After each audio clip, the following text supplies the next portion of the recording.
Ce sont des vins qui sont à la fois épicés quand vous commencez à les déguster et qui petit à petit se révèlent. Alors, ce sont des vins très complexes. Il y a beaucoup d'arômes, beaucoup de parfums. Il est souvent très difficile de décrire l'ensemble des parfums de Cos d'Estournel, mais ce n'est pas un vin qui va se dévoiler tout de suite très rapidement. Il faut un peu lutter, il faut se battre, il faut chercher. C'est un vin qui est à la fois puissant et élégant. Voilà. Ça correspond tout à fait à l'expression de notre terroir. Et c'est un vin qui va être assez opulent au nez. Vous allez avoir beaucoup d'arômes. Et puis petit à petit, ils vont se dévoiler.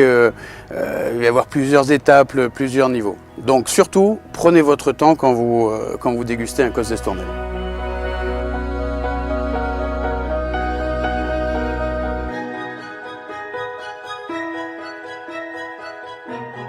Cos d'Estournel est un château totalement atypique dans le Médoc, unique, et qui est bien sûr chargé d'histoire.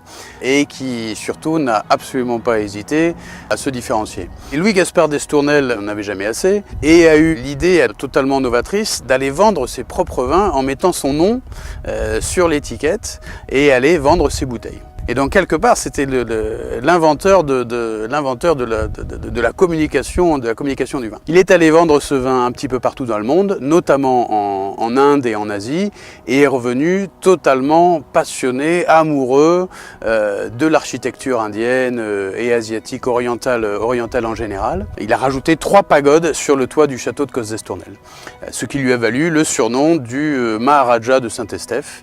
L'intérieur de ce château est dédié entièrement au vin. Voilà, c'est un palais dédié au vin. Nous avons continué bien sûr cette tradition à la fois d'innovation et de respect, de mettre le vin totalement au centre de tout ce que nous faisons. Cos d'Estournel appartient à monsieur Michel Rébier et il nous a donné carte blanche pour faire un chai qui nous permettrait justement d'exploiter, de magnifier notre terroir. On a donc la chance d'avoir une variété de terroirs très intéressante qui vont nous permettre, encore une fois, d'obtenir des vins à chaque fois un petit peu particuliers, un petit peu différents en fonction de leur origine.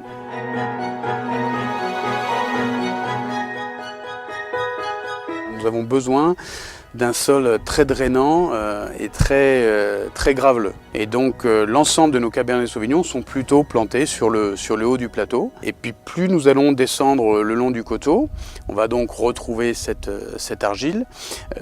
Et c'est là que nous avons planté plutôt des merlots qui eux expriment toute leur puissance et surtout leur finesse dans ce type de terroir.